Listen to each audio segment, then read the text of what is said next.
Hey, welcome to the Happy Rant podcast. I am Ted Cluck, joined as always in studio by my good friends, my partners in radio, Barnabas Piper and Ronald J. Martin, brought to you by Whataburger, family owned and operated since 1950. Boys, shout out Whataburger, shout out our sponsor for this program, Whataburger Corporate. If you're listening, we are big fans. We would love to do business with you. Also, shout out Heinz Tomato Ketchup. 57 varieties, established 1869. Boys, we have lots to talk about today on the program. We've put a hard day of writing in, slaving away here at the condo. Beautiful seaside, Destin, Florida, home of the Destin Seafood Festival, which is a lovely event. Or at least the former home of. We're not sure that it extended much beyond 1992. That's the thing. I'm familiar with it up to 92, but beyond that it gets a little murky. But boys, we've had a lot of fun together. We've written a lot of words. And now it's time to do really our bread and butter, which is making radio. And Whataburger, Heinz have made that possible. Piper, we have one other sponsor for today. Who are they? They are Dwell Bible App. Heard of them. Our long-standing... I feel like I've heard of them. A long-standing partner in money making and in Bible listening. Dwell is an audio Bible app that you can get. They have everything you need for your Bible listening, preferences, needs, life structure. It's a great way to get the Bible into the margins of your life where you wouldn't otherwise be able to read Scripture. So, listening plans. They have all sorts of different features to help you. You can even listen to it while you're falling asleep. They have a sleep feature, so you can, turn on the first 9 chapters of First Chronicles, listen to so-and-so begat so-and-so. It'll put you right to sleep, and then it'll cut off for you. Go to dwellapp.io/happyrant to check out their offerings for our listeners. It is 10% off of their annual subscription and 33% off of their lifetime subscription. That comes out to under $100, so you spend $99, and you get it henceforth and forever. And as they continue to add different features, different readers, different music, all that, you'll continue to get all that. So again, dwellapp.io/happyrant. Check that out. I love it. Wonderful work, Pipe. Great work. And as always. Piper, I want to know if you've noticed something during this retreat. And it's that we're getting a little bit different version of Ronald than we normally get on the air. He's relaxed. He's expansive. He's unfiltered. He's a little bit inebriated. Yeah. He's getting a little crazy. And Inebriated. like Dr. Pepper. Yeah. Water and LaCroix. I don't know what I thought it was creamer in your coffee. Not entirely sure. For example, last night we had a little group activity after the workday was over. We all clocked out. We watched Any Given Sunday. An Oliver Stone classic. 1999. We watched all 6.5 hours of it. I'm going to tell you, I lost track of time. I would have pegged it at more like 72 hours. That is the longest sports movie I have ever seen. It was a lot. It was a slog. But it's a slog that we enjoy, baby. It's part of the shared culture of you. Part of the milieu. Part of the milieu of you and me. Part of the delightful, just... I felt like I learned more about you two from watching that movie than I did like anything about the movie. Just because there are references that have been occurring for approximately 6 years that I'm like, I don't know what they're talking about.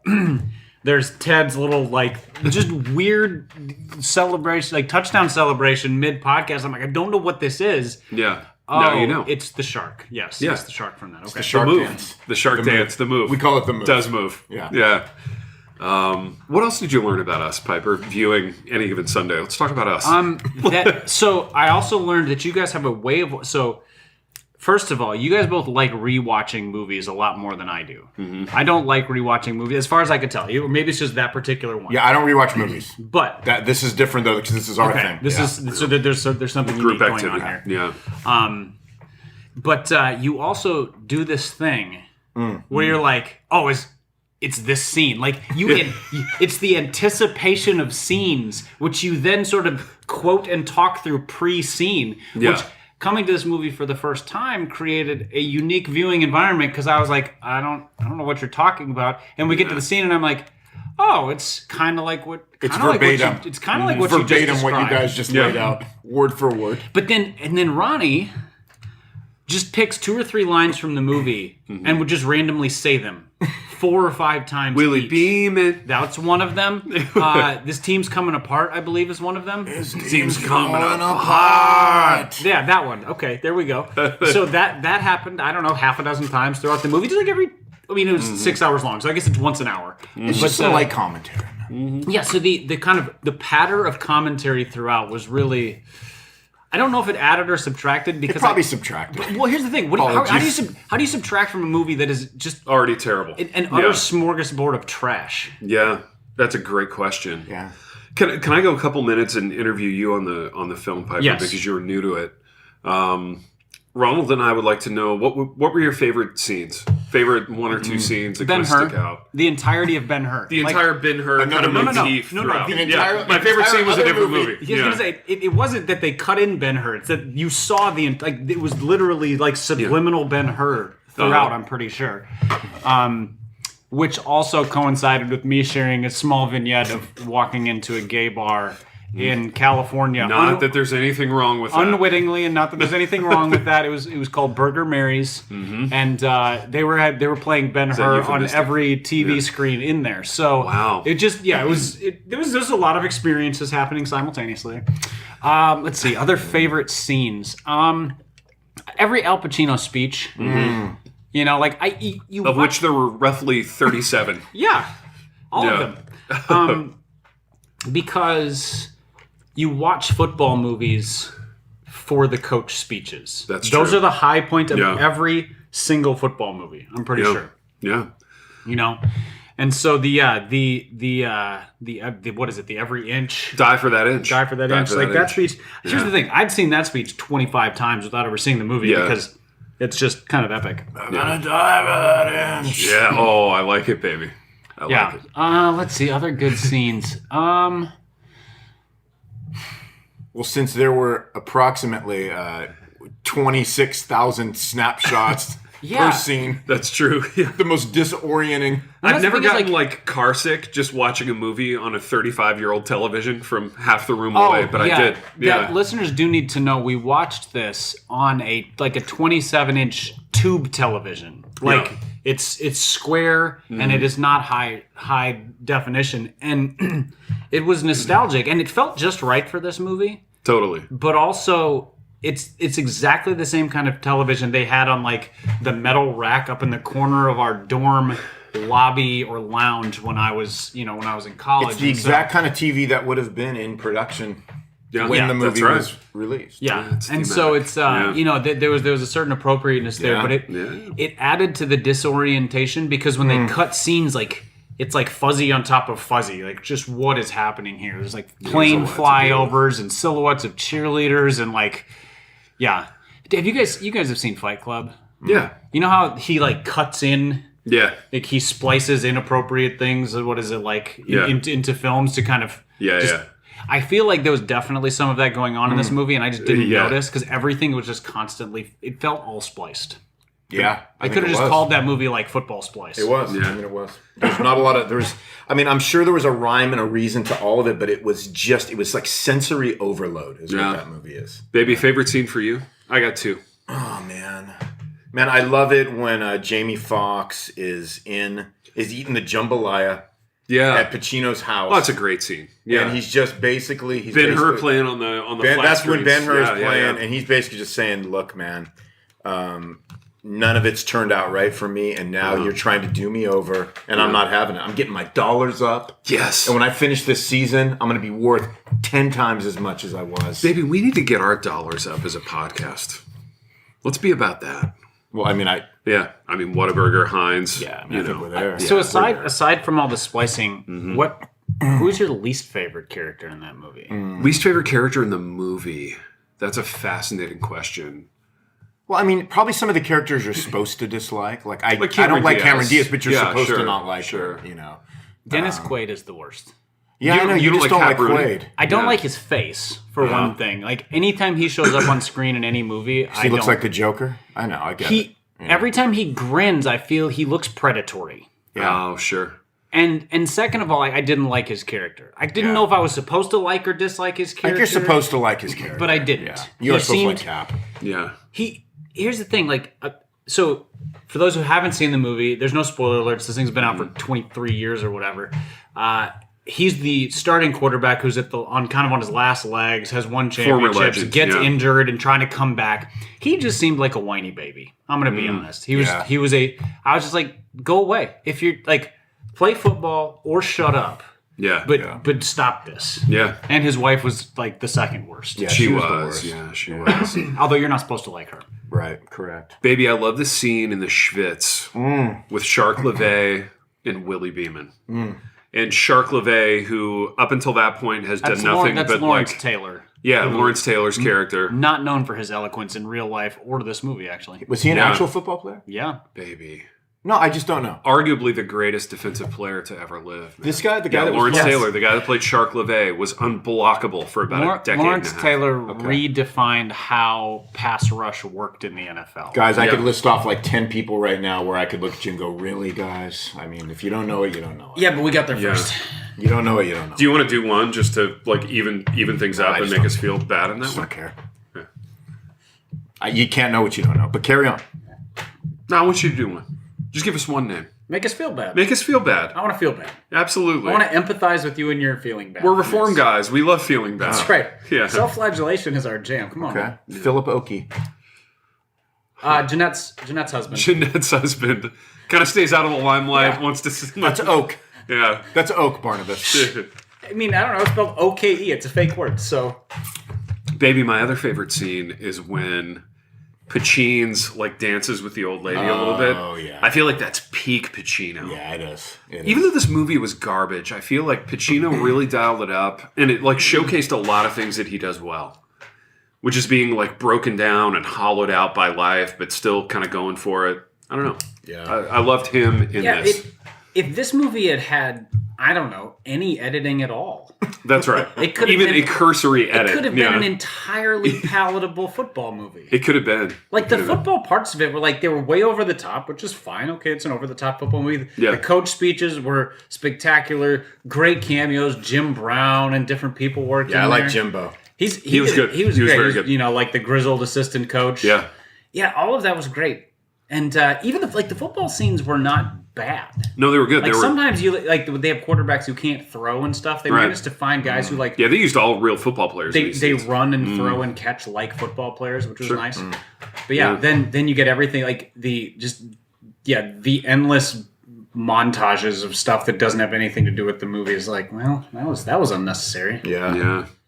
Boys, speaking of over the top, Welcome to Happy Rant Sports. I want to This talk is about Happy Rant movie critics. I want to talk about another over the top entertainment vehicle that we don't always understand, and that's nerd Twitter. We don't often understand. Piper, we sat over here in the studio this morning. Ronald was laid out on the couch, ranting about nerd Twitter and his place vis-a-vis nerd Twitter. He seemed to be struggling to find his place in that world. I'll be honest. Yeah.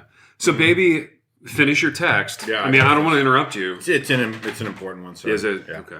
No, keep going. He's nerd tweeting. I'm hearing actually. every word you're saying right now. He's 100%. Baby, who nerd we tweeting. texting? Starkey? Cosby? It's a church thing. Okay. So. Yeah. Yeah, no big. No problem. Just got to transfer something here. Take your time.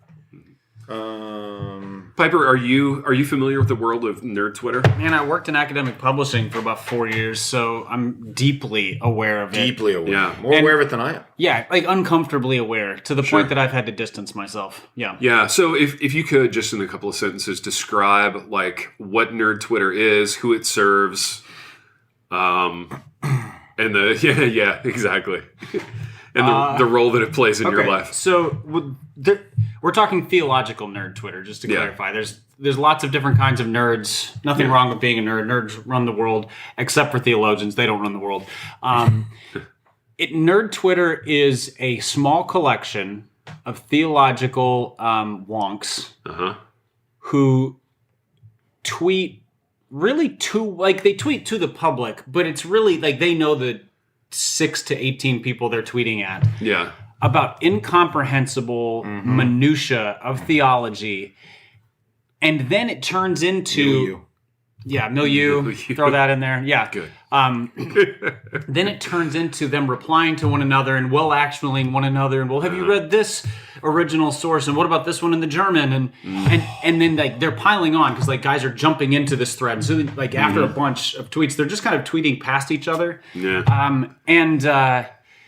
And I get the sense, and Ted, I think you agree with me, that there is a touch of posturing in this. No way. The tweet is, when the tweet, so the first tweet is going to be something like, I was reading Bavinck in the original Dutch. I don't know if Bavinck's Dutch. We'll go with it. It sounds good. Yeah, Sounds correct. Yeah. I was reading Bavinck in the Dutch, and just I found his section on the hypostatic union to be just not quite what I've read in Luther's original German. Mm-hmm. What do you guys think?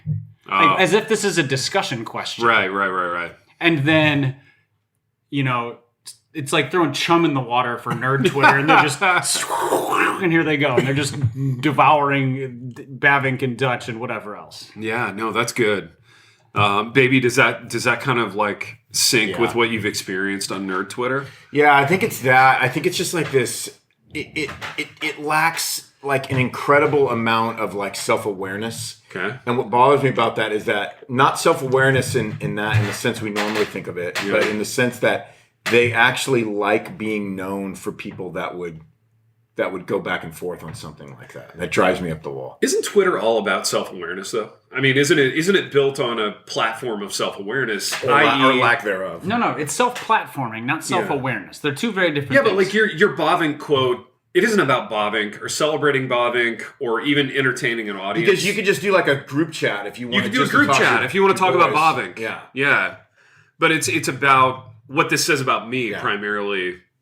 Yeah, and then it's. But there's two emotions that come out. Yeah. There's the emotion of like, dude, this wrecked me this morning. Like I am so like. I'm so humbled by this. This was so beautiful. Yeah, it was so beautiful. Right. Right. Or they try to insert like some sense of humor. Like, wasn't it funny how he said this when we all know that the hypostatic union, that kind of thing. And I feel like to everybody else, you're looking at this just going like I know I like you and I'm supposed to like you, but again, remind me who Bavinck is. Yeah. Like baseline. Let's just begin here. No. Yeah. And I'm being coy, but I'm just saying. Yeah. Okay, here's one.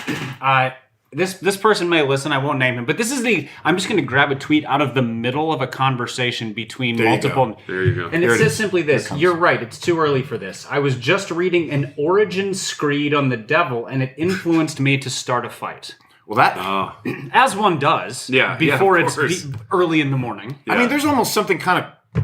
I'm almost like kind of interested in that though.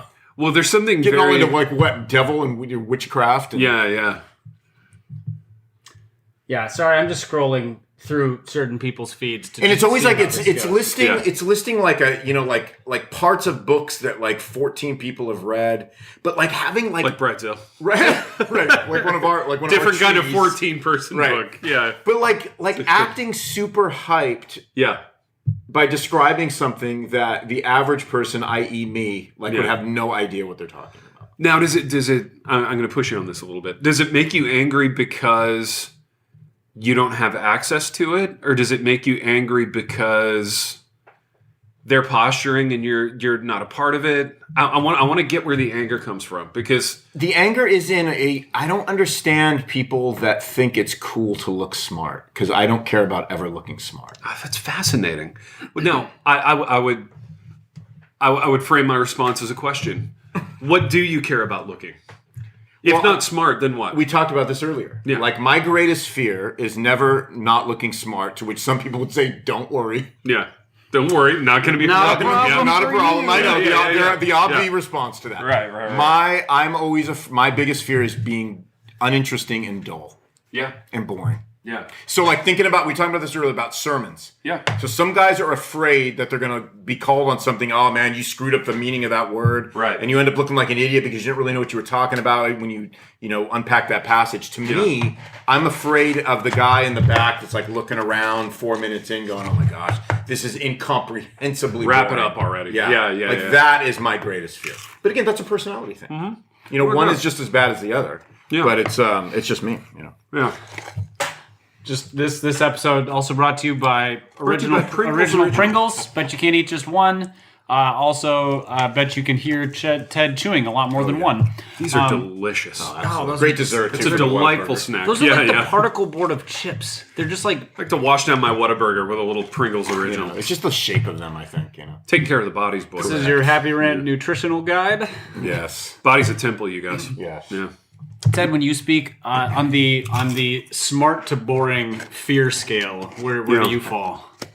I'm probably with Ronald. I would be crushed if anybody thought I was boring. Yeah. And like, there's no worse crime than that.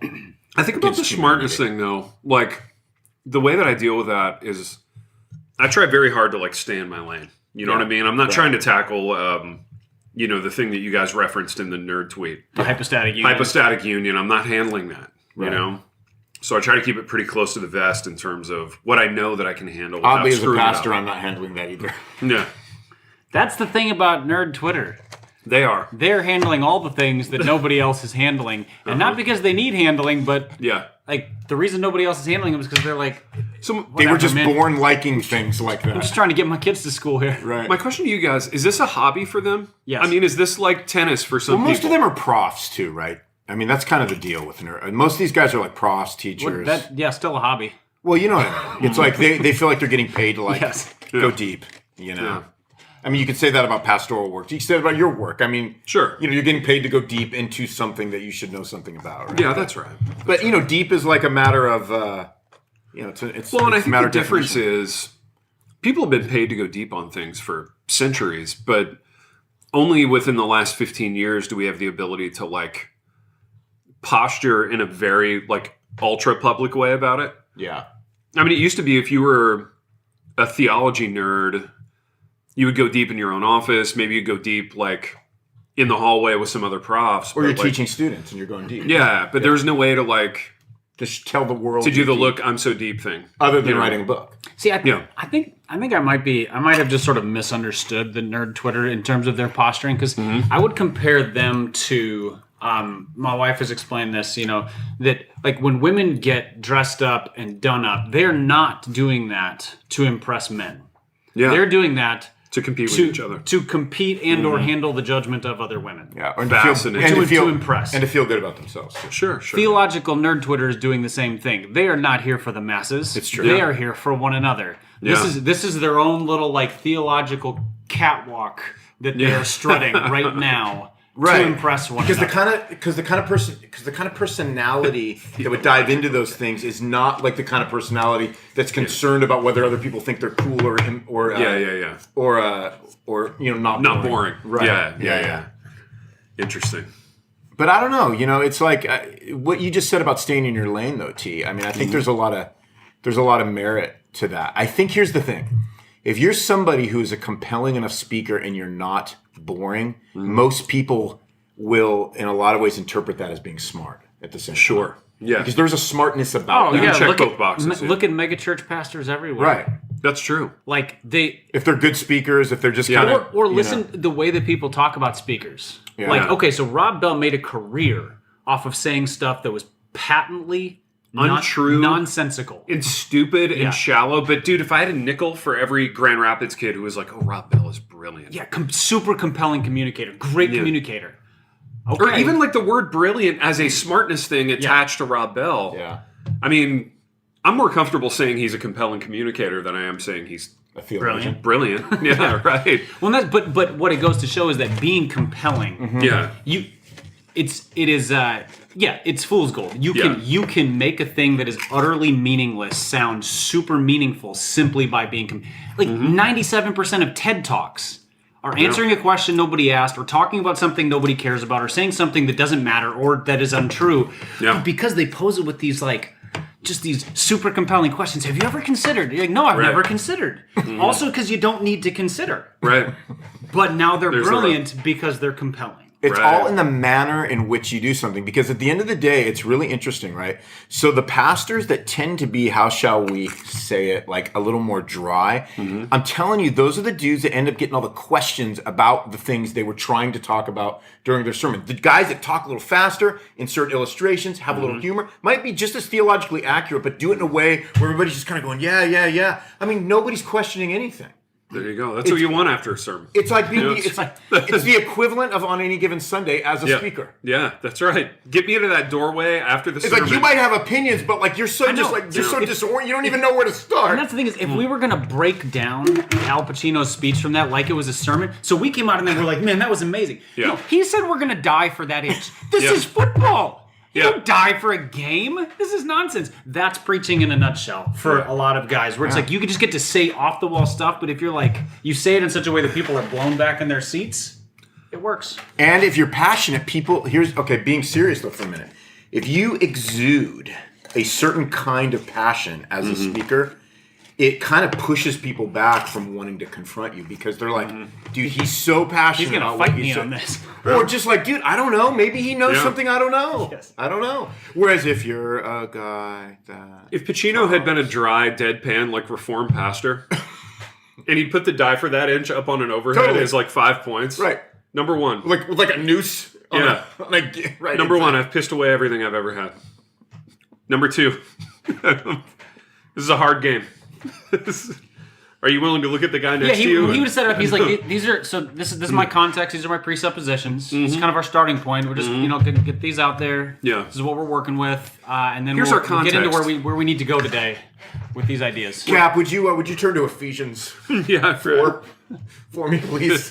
turn to the 11th page of the playbook, and then just rip it out because we don't need it. We're fighting for inches today. You know, yards are made of inches, approximately. Guys, 36. here's the context. This is the last game of the season, and we have to win it to make the playoffs. Right. So just contextually, that's what's going on. That's our purpose statement. Yeah. But the fact that he raises his voice, he's passionate because his veins are bulging. Oh, yeah. It's like everybody's just like, well, I don't know. We just got to win the game. Exactly. I might disagree with half the things he said, but I got to get out there and win. Yeah. I hope I don't have to literally. But you guys get what I'm saying, though. There's so much truth to that as a speaker. Yeah. You know, do you guys fall prey to that as a listener? Because, for example, let's go back to football. Yeah. I never had a coach give me a speech that made me want to run through a wall. No, me neither. The one time our coach got to me was we were just getting absolutely blown out at halftime, and he walks in and he just basically goes, "If you don't want to win, go home. Like we play to win." Wow. Mm-hmm. And I was like, okay, I like it. Very Pacino. Yeah. And he wasn't screaming. He was just like, "Why are you here if you don't want to play to win?" Yeah. And like that was it. It's a good point. That was the one that got to me because I was like, he posed a question that actually applies to the game. Mm-hmm. This is our purpose. Let's go play harder. Yeah. You know, all the screaming and yelling, and I was always just like, you sound like a moron. Yeah, you're logic driven though, Pipe. Yeah, I mean, that's why. And so, I feel like I'm skeptical of the like fast talking, like compelling speaker because I'm like, same. The words behind what you're saying are utter tripe. You have not said anything of note yet. So, Pipe, technically speaking, don't react too quickly. You are going to like a pastor that is a little more slow and methodical. Not necessarily. I want a pastor who just says stuff that I'm like, it holds up. But if he's a very passionate individual by nature, that's going to be a slight bit of like, How do you get past that? Mm-hmm. Yeah. And, you know, and I'm obviously a little spoiled on the preaching front because I grew up with a dad who did not waste a syllable. Yeah. And when he considered a text, he considered every letter and punctuation and everything in whatever. Pipe, like we know. Yeah. So there's like I'm not that. But who's your dad again? Rob Bell Sr. That's right. No. Noel Pipe. Beth Moore. Yeah. But that. So yeah. I mean, I bring that to it as well. But yeah, I don't really care how somebody preaches if what they're preaching has like it holds up. I do sometimes have to get past the like super charismatic speaking to get to the is there meat on this? Here's a great example, man. I remember this dude that was like he was one of my old lead pastors way back in the day. And this was the weirdest thing. He was at T4G, I think it was, 5 or 6 years ago. I wasn't there. And he texts me in the middle. It's the first T4G he'd ever went to. Mm-hmm. Yeah. So you got Chandler, DeYoung, the whole crew. Yeah. And he texts me and he goes, I just heard Kevin DeYoung preach one of the greatest sermons on whatever it was that I've ever heard in my life. And, I just went, cool. Yeah, no, he's solid, whatever. Chandler went right after DeYoung. Channy, and I mean, there's a pretty marked difference between Chandler and DeYoung. I mean, no, let's not be funny right now for one minute. Sure. Like, there's a marked difference in the sense that, man, you're gonna have like a 290-page manuscript from DeYoung where he doesn't waste a word. Yeah. And Chandler is just kind of stream of consciousness and just kind of vamping and doing his thing. Kind of interrupts himself.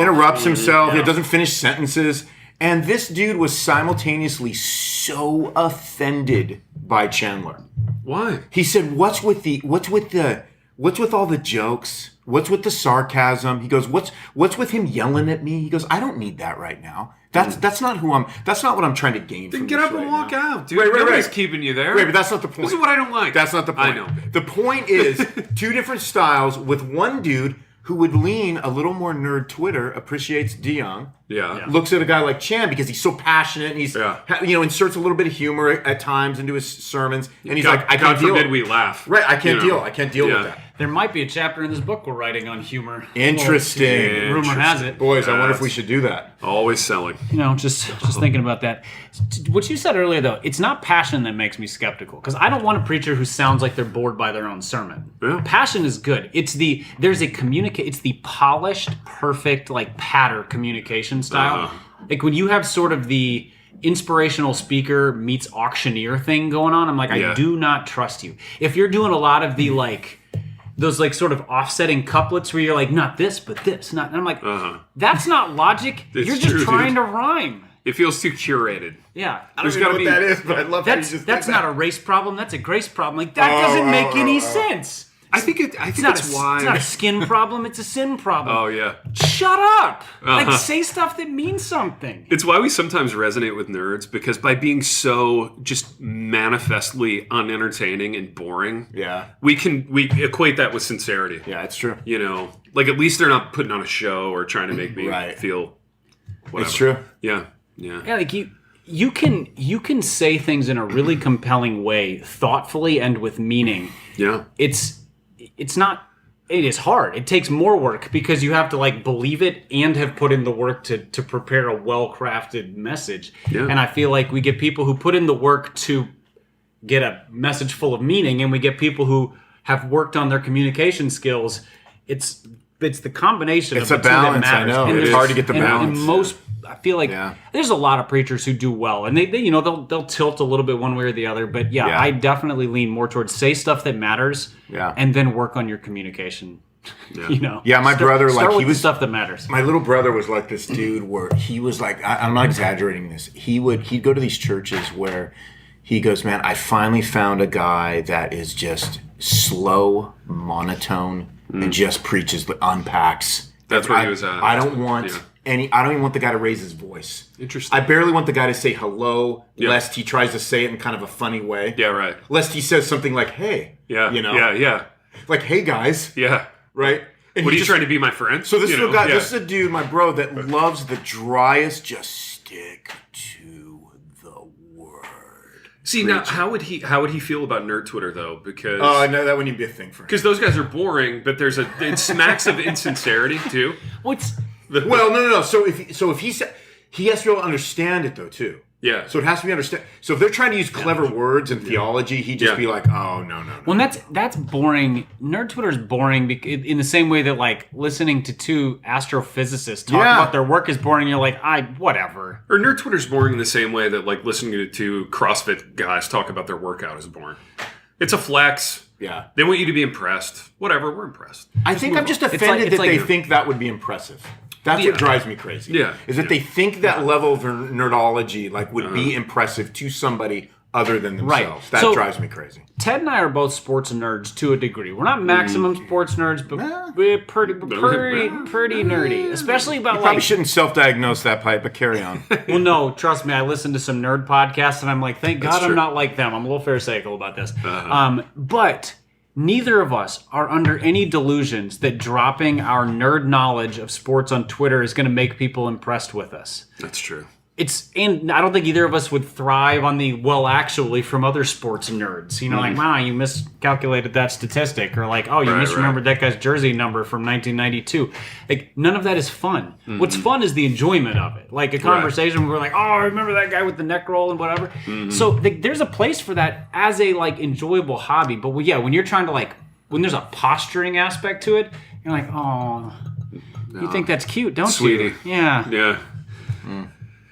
Well, there it is, boys. We just sweetied nerd Twitter. Bless their hearts. Yeah, bless their hearts. No, we're not blessing their I hearts. don't want to bless them. Yes. I'm not. No. I'm not blessing their tweets, just their hearts. Yeah, I've not progressed in sanctification towards nerd Twitter. If nerd Wait, Twitter are we talking about like progressive sanctification? Is that like progressive covenantalism? What are we talking about here? I literally don't know what that means. If nerd Twitter didn't Again, exist, I got an MA, not an MDiv, so carry on. that's Me right. either. Soon to be a D, man. There you go. What would these guys be doing If what? if nerd Twitter wasn't a thing? Like if they weren't spending hours on it every day? They'd be writing white papers. Waiting for the next ETS. Yeah. The ETS is just, it's like a nerd Twitter meetup. Oh, interesting. Except they just read their strings of tweets and call them papers. And then they all either congratulate each other or tell each other why they're wrong.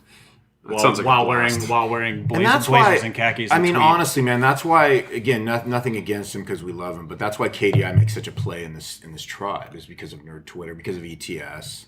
KDY's like a nerd Twitter guy, but he can communicate at a fairly high level. I totally agree. Yeah. And I actually think he's a little more compelling. Yeah, I agree. As a speaker than like your typical nerd Twitter. Yeah. Twitterer. Yep. I agree. Well, he connects truth to real life. He does. That's right. Because he's a pastor. Yeah, he's practical. Whereas a lot of nerd Twitter is like just living at a level that nobody can be discipled. It's not just that they're not trying to or whatever. It's that nobody could be. It's a foreign language. Like there's no translation of that stuff into like, Regular. retail bankers, vernacular. Right. Yeah. Ah, the old retail banker. God bless him. Always comes back to him. Yeah, absolutely. Or her. Yeah. He's like my paradigm of like, this is the person I'm trying to communicate to. It's like they tell you in seminary. How are you going to reach the retail banker? By the way, are there such a thing anymore? Makes like $59,000 a year with decent benefits. Goes to work every day in like the blue shirt and the tie with the black, like the same thing. And he's kind of generally fine. Yeah. Not an uneducated dude, but not brilliant. And his hobbies are like watching sports and hanging out with friends. He's like, if you can communicate truth to that guy, he's not lowest common denominator. Yeah. He's not brilliant. You're doing okay. Wasn't the guy in that Christmas movie that everybody likes, It's a Wonderful Life, wasn't he a retail banker? Basically. I hate that movie too. So bad. Yeah. I'm not trying to bring it up. I'm just making the point. Ray Ortland is one of the men in the world that I respect most, and he listed it as his first favorite movie. Judas. And I was really grateful that in Christ we can still be unified, because that is an incomprehensibly difficult thing for me to stomach. Yeah, no doubt, dude. Oh, that movie's so bad. Yeah. What else is on the list there, Pipe? I mean, as long as we're talking about ETS, we could talk about Ronnie's just lasting, nagging question of why is it that these gentlemen feel the need to be in blue blazers and khakis? Like, why is that the uniform? You phrased the question in like from your heart, Ronnie. Yeah. I feel like you have. Well, I mean, we talked about this a couple years ago, and so we can answer the question in all these technical ways. Well, you got to understand it's the kind of school they're going into. It's what they came out of. It's how they've been conditioned growing up and thinking like what accounts for something that is being taken seriously on an academic level. They got to have like their uniform has to follow kind of like the perception on all of that. I get all of that. What I want to know is how people like that wake up in the morning, and it's not a character judgment on them at all. It's just simply saying, understanding what's in the mind of somebody who looks out on a sea of khakis and blue sport jackets and says, I've got to wear khakis and blue sport jackets. I just literally don't get it. More and more I've come to think of it as a team. It's a team uniform. See, the thing is, guys, that actually makes sense to me. I didn't grow up playing team sports, so I don't like the herd mentality. So maybe, but you grew up watching the Dodgers. Right. And you probably grew up dreaming of being the Penguin, I raced motorcycles, so it was individual sports. So I know, but everybody had their own thing. Yeah. And I'm thinking more fandom than even being like, this is like the But I understand what you're saying, too. So a lot of those guys I think they would be like the super fan who refers to the team as we. You know, the team signs a player, and they're like, "Oh, sweet, we signed so and so," as if their life got measurably better because that team signed it. So like they're wearing the jersey, they probably got the logo like tattooed on their their shoulder blade, that kind of thing. And I think there's an element of that just at the very subdued level where like this is to be part of this community, this family, this thing. This is my uniform. The difference is that you actually can be on the team in that. Like you can elbow your way into the nerd Twitter wars and tweeting at people, and you can maybe get a paper read at ETS and whatever. Like so, I think it's a team uniform vibe. No, I mean that makes sense. I mean it's unarguable. You know, it's definitely like a team uniform vibe. But like, why? Okay, let's break it down very simply. Why is it blue and khaki? Like, what if you went in there with, like, black and, like... It wouldn't work. Blue. I'm not trying to be funny right now. No. Yeah. Why is it blue? Everybody knows black and blue don't go together. I mean, I'm not trying to be literal, but why is it blue and why is it khaki? I think the multicolored tie. There's a reason for that as well. And it's because it's the next step. So, like, you go to something like ETS. This is the quintessential khaki and blue blazer crowd. Yeah. Mm-hmm. Like, the seminary heads... The higher ups, they're suited up. They're in suits. Yeah, they're suited up. So that's their uniform. That's like the. I understand that the suit is the uniform. Think like military. Like that's like the captain's bar. If you work at a corporation, that's CEO versus retail banker. So then this is like when they level up, they get to wear suits. When you're in the khakis, you're a foot soldier. You're in the infantry's uniform. So I don't think you guys know the answer to this, but I'm going to listen. I think we're getting to it. So for that crowd, the suit is a special occasion. It's like weddings, funerals, or like. I'm not debating the suit. If you work at a corporation, you wear a suit every day. Sure. But when you are the occasion they are dressing for, which is like team activity, sitting and listening to a talk. The uniform is this because it's the level down, but it's not casual. Like you don't show up in your polo shirt tucked into khakis. Too casual. That's inappropriate for this. But you're being slightly funny because if you go to ETS, nobody is requiring you to wear blue and khaki. No. So that you can wear whatever wear a suit. I'm going to explain. Be taken seriously. But why do they fall into? I have to look exactly like that guy. I got to be color coordinated with him. I think there's a symbolic. And does it come from academia with the little insignia? I think it does. Nah, the little crest. They don't. Most of them don't have that. Maybe like a lapel pin. It's just. Please, they got this like off the rack at TJ Maxx. Well, no, I get what I think it says, and I get that too. And they got it 2 sizes too big too. Correct. It's saying something for Here's someone. what I think it says. Correct. Khaki is the color of non-offense. It's the most forgettable color there is. It says, I'm approachable. I'm a man of the people. But then if you raise the eye, right? My eyes are up here. And you do. Then you got the little regimental bow tie with the stripes. You got the blue blazer that says, hey, I'm an academic. I take this stuff seriously. I'm a man of substance. Right? Is it a signifier? That's what I'm saying. So here's a real question. So when somebody wears the blue, the khaki, the multicolored, or the bow, does it tell everybody, like, whatever, man, I got a PhD, or like, I come from that world? It's not that rigid. It's not an like indicator? It's not like the robes. There's another practical aspect to this. I'm not saying. There's another practical aspect to this, and that is that the majority of academics can't dress themselves. That's true too. That is so true. So that's still there's a lot of like color by numbers here. So like khaki and blue, like whoever has taught them how to put on their clothes in the morning has been like khaki and blue go together. The suit goes with the suit, or you can do like jeans and polos. Yeah. Those are your options. Because if they try to do anything outside of that, they're going to end up with like dress socks up to their calf and cargo shorts and like a long sleeve, and a pair of chacos. Long sleeve button down. Yeah, chacos. Like this is where they're ending up. No, you're right. That's what happens when ETS is in San Diego. I think it's just anytime you're operating, you're observing something outside of your own culture. Sure. You look at it, and I'm always trying to look like, what are the rules of that particular, environment? And so to me, it's so interesting that there are these unwritten that don't have to be followed rules that all these dudes seem to abide by, which is so fascinating. Well, let me frame it to you this way. Yeah. Why do all the harbor guys wear dark wash jeans, work boots, and heavy flannels, even though it's 104 out in Naples. Well, okay, so they don't. But like that would be the case. So if everybody wore wore the same brand jeans, the same flannel, the same brand boots, and the same jacket, which they don't, then you can make a case for it. They kind of do though, because it's the aesthetic of the company. You know what I mean? Stylistically, sure. Stylistically.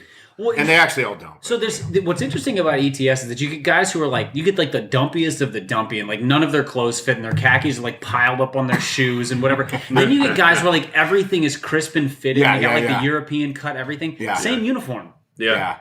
And that's the difference between though, like if we're football players on the same team, I've got gloves and a visor, and my fit is like, I'm rolling the cuff of my pant leg a little bit to look faster. Whereas you're just going out there in like non-tapered sleeves, no gloves. We're wearing the same uniform. Yeah. But we're wearing it very different. Very different. Yeah. So even within that, there can be a sense of style, but which means that it is not just a color. It's not just a color by numbers. There is also like, this is an active choice. This is how I'm going to dress sharp. It's an active choice. Yeah. That's what I keep getting back to. Not for all of them, but for some of them. I think something you said rings true though, which is like for the academic, there's a sense of, I want to convey that I'm so wrapped up in thinking about the minutia of my field that I can't be bothered with clothing. Like I have colleagues at my school. Yeah, do they dress like that? They dress like that, but then I have colleagues even in other departments that wear literally the same thing every day. Yeah. Like the same outfit. It's like they got a closet full of it because they don't want to be bothered. They like to not have to choose. Well, that has sort of been like culturally accepted as the genius way. Like, that's the genius way. If you think that Steve Jobs and Mark Zuckerberg and whoever are geniuses, you do that because that's what they did. Yeah. Steve Jobs was all black mock turtlenecks and all like mid blue wash Levi jeans and white sneakers. Yeah. Zuckerberg is black t-shirt and jeans and all the same brand, so he never has to think about it. Right. So there's something to that. There's another psychology going on behind that. Yeah. But like so you unpack it a little bit, sure. T, because we always forget you're in academia, right? But sometimes I forget. But dude, listen, you can wear whatever you want. Is that correct? Yes. Within parameters. Really, not even within parameters. You're wearing shorts and a hoodie right now. Can you wear that to class? Dude. Or would you just wear pants instead but wear the hoodie? I'd wear pants and the hoodie sometimes. You would? Yeah, and I've done that. Okay. I think if I were to wear like this for an extended period of time, somebody might say something. Okay. But like I have days where I go right from a class to like the football field at Lane, and sometimes I'll just wear like the swag that I wear in the football field, just because I don't want to do the wardrobe change in between. Now, obviously, you have colleagues that would never in 2,517 years ever wear that, right? Yes. They're wearing the khakis and correct. the blue. Yeah. So there's a different sense of like, there's a different psychology going on some there. of this is comfort level. Like my dad will never dress the same way I do. Like I'm wearing actually the exact same hoodie as Ted right now in jeans and a baseball cap. My dad will never dress like this. Yeah. He just won't. Dude, he wouldn't cut the grass in that. No. Yeah. So I don't really buy into the comfort level because there's a reason why those khaki blues are not putting that out. Well, no, the khaki blue thing is like so consistent, it's different. But I just mean like the reason that a lot of people like my dad does not know how to like dress down. Like his dress down is jeans with a tucked in button down. Dude, I'll unpack it for you a little bit. And I don't think there's a right or wrong here. I think for the khaki... No, there's no right or wrong. We're not talking about morality. For the khaki and blue guys, though, I think that outfit signifies a baseline level of seriousness and respect for the office of professor, the academy, whatever. And as much as I love my job, and I do, I love my job, I love my school, I have no such respect. Like, I have no reverence for the academy or for the classroom. I mean, which is why I'll wear whatever I want in it. And I'm still going to teach well. I'm still going to do a good job, whether I'm wearing a Lane football sweatshirt or a suit. How do they perceive you, would you say? Oh, I think they judge the H out of me. I know they do. For real? Yeah, I just don't care. Yeah. Man, yeah, they judge the hat right out of you. Dude, they do. Yeah. I mean, I know they get off the elevator and they're like, oh, man. Do they even know you're a prof?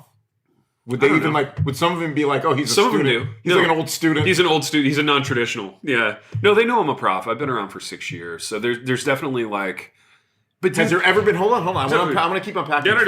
Now, when you guys are in, like, all the teachers are in, all the profs. Dude, we literally share a floor with the Bible guys. So the khaki and blue army is like right on the there. other end of the hallway. Yeah. Please, you cannot tell me that not once in 6 years have they ever asked, like, man, you sure dress casual. Like, man, that's cool. You get away with that. Baby, whatever here's the kind of thing, lines though. they're throwing at you, right? We're in the Mid-South, and we're at a kind of Southern Baptist environment where, like, stuff isn't dealt with directly.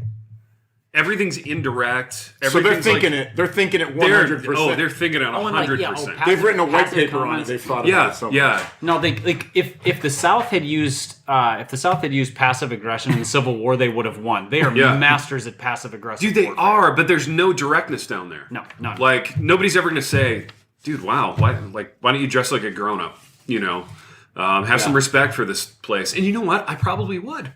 If somebody was that direct with me, and if it was somebody I respected, if they were like, dude, I don't mean to be an a-hole, but like, I don't know, just we're trying to level up our whole, you know, approach to the academy or whatever. Can you just wear just tuck your shirt in or whatever, slacks and a button-down shirt? And I'd be like, great, done. You know, but I don't know. They don't. They don't. So it's more of like it's a personal decision based on the way you want others to perceive you, and that's just not a thing for you. Right. Yeah. Yeah. So in or it that is a thing for you. You like that perception in that environment for the khaki blazer crowd. There's like a perceived peer pressure. Right. And so among some of them, it probably doesn't exist. Like they're probably not paying attention to what anybody else wears. Yeah. But they believe that everybody's paying attention to what they wear. Yeah. And so in our department, I gotta fit this. Like I'm in communication, it just doesn't matter. Like nobody's perceiving or okay, well or that like, makes sense. Do you think you'd have more pressure in another department? Oh, 100%, dude. If I was in Bible, for sure there would be the pressure, but even in English, there would be a sense of, you know, you gotta pull off that professorial kind of look. Do other people in your department dress that down? Dress as down as you? Oh, they do. Okay, and then so you're some. not alone. You're not No. alone. You're My not like, department, you're dude. not like the oddball. My department's cash, man. Okay. Real cash. And it's kind of it's kind of like an unwritten rule that like it's allowed to be. But it's not even like genius cash. So you go into like the sciences and you get the shambling like, yeah, I'm so busy being brilliant, all I can manage is this, you know, drab. Yeah, it's a miracle I have my pants on. It's a miracle I have my pants on. I zip my yeah. fly up. You know, I'm so busy thinking about fine particle physics. I can't be bothered with. Would you say it's kind of like this? Can I compare it with this? Yeah. If you're at a more traditional church, the pastor, I'm not saying he gets all crazy, but he maybe just wears like a button down and a jacket, maybe some slacks. But there's no expectation that the worship guy has to dress that way. Even though the church, all the staff is tucking their shirts in. Worship guy slacks. gets a little exemption. He's allowed to have. Are you basically the worship guy? I'm the worship guy. Yeah, I'm the worship guy. Yep. The worship guy union. Yeah, that's it. Yeah. Ted W. Clark. I Ted don't the know what your middle worship name is. guy. Yeah. What is your middle name? Arnold. Oh, Ted A. Cluck. Yeah. My grandpa's name. Tack. Are you Theodore? No, just Ted. Just Ted? Yeah. Okay. I think I've asked you that before, but like just curious. Yeah. Theodore Arnold Cluck is a that would be you should be quite wearing a solid khakis in a Yeah, I should. jacket. I mean that. Get my doctorate. I mean, 100%. Yeah. Baby, after you get the doctorate, is your aesthetic going to change at all? I mean, that's. Are we going to get you in a little That's blazer? just the funniest thing ever. What kind of a photo shoot would it be? Khakis and baby, there's a Marshall's down the street, and I know you saw it because we both thought of Jared as we drove by it. But like, we could get your boy on FaceTime, and we could make a little run to Marshall's, get you some khakis. The thing is with Jared C. is he's sort of adamant anti like blue suit jacket khakis guy. Yeah. The thing I love about Jared C. having but never he's also met him, like pro cargo shorts, so Well, we're working. he seems very populist, very man of the people. Yeah, he is. He definitely is populist, right? Yeah. Yeah, like there's no There's no putting on airs. There's no need to iron my shirt. That's right. Like who does that? Yeah. Not you. Don't look at the chicken grease stain. My eyes are up here. Right. Exactly. You shallows. kind of trailed off there, Ted. Yeah. Yeah, that's interesting. So I forgot about Jared C., who he gets away with not wearing the uniform. So whenever he's standing in a line with all those dudes wearing the uniform, it's always like, oh wow, look. But he's man of the people guy. Yeah. And you see none of those nerd Twitter guys are hanging their hat on being man of the people. In fact, their whole persona is about being I'm not a man above the people. Man above the people. Yeah. The people look to me for wisdom. Yeah. Right? Yeah. See? The people for the people. Yeah. Now, how do you deal with one of those denoms, baby, where you're in the robes and the vestments and Not that we're saying. Not that I'm saying that's a better way of doing church. Not that what we're doing is wrong. Not that what you're doing is wrong. Right. Yeah. You're not saying that other than. In that it's irreverent and shallow, I mean, like what I'm doing is not that it's wrong, but it is irreverent and shallow and an inch deep. Yeah. It's called low church for a reason. Yeah, it is. Yeah. How low is your church in the pantheon? Not low can your church go? Not like gentle and lowly, but like No. bottom of the barrels. Really Gentle and Low Church. That's going to be the book that we write. The cover's just going to be a drop ceiling and some fluorescent lights. That's right. Grace to you. Gentle and Low Church. And a crock pot of Swedish meatballs in the corner. Yeah, exactly. Oh, dude, that's so funny. Do you think Low Church is going to come back? Because they're going to make a little resurgence. Low Church is the new High Church. Not that there's anything wrong with High Church. No. Right. But like for our kids' age, having done the kind of like High Church, the 2-hour sermon. Our kids are going to be. It's going to be like it's going to be like submerged church. It's going to be so low. Submergent church. Right. All the churches are going to be basements. Actually, it's going to be like it's weird. You guys actually wore clothes. Yeah, exactly. Submergent church. We wear our pajamas. The sermon's 17 minutes long. Yeah. 10 minutes of that is watching cartoons. That's a long 17 minutes. You went a little lengthy today, Pastor. Communion is like cereal and juice, You're just describing it going back to kids, children's ministry. Yeah. How long has this pod been? It's a double feature at this point. Oh, Judas Priest. It's longer. It's longer than any given Sunday. Oh, dude. It's like an Oliver Stone movie. And probably is disorienting. Let's be honest. For sure. I think we were strongly influenced by that crap show. We were. Yeah. We need to edit our own podcast, and I need to draw this episode to a close. I would love it if you we did. have wandered to and fro and to and back again. So We really have. seriously. We really have. hither and yon. Special thanks to Whataburger and Heinz And Pringles. for making the show possible today. Really. Yeah, really. And to Mary Virginia Norris for donating this Yes, wonderful... thank you, Mary. MVN, shout out MVN. Is the MVP. MVN is the MVP, as we said before. Yes. Who would MVN be in Any Given Sunday? Would she be Willie? MVN? Oh, no, I think she would be... No, she'd be Cameron Diaz's like mom, just like Dude, steady, she was a champ, solid. wasn't she? Yeah. Yeah, I liked her. Yeah, I liked her. absolutely. And Margaret. And likable throughout. Yeah, likable Absolutely, throughout. 100%. Just like there being kind of the conscience of the movie, if you will. conscience of the movie. Yeah. The conscience of the Sharks. Yeah, conscience of the Sharks. Boys, we've done what we always do. We've done what we always do. In that we've done the move, and we've won And the movie. On an audio medium. on an audio medium. Yeah. Which means nothing. Breaking new ground. Yeah. And until next time. The Happy Rant is brought to you by Resonate Recordings. If you go to resonaterecordings.com, you can see the full range of services they offer. So if you're considering starting a podcast, they are the ones we recommend going with. Again, go to resonaterecordings.com to see their prices, to connect with them and ask any questions, and to see what they can do to help you launch, edit, master, and improve your podcast. Again, go to resonaterecordings.com to see what they can do to help you launch and improve your podcast.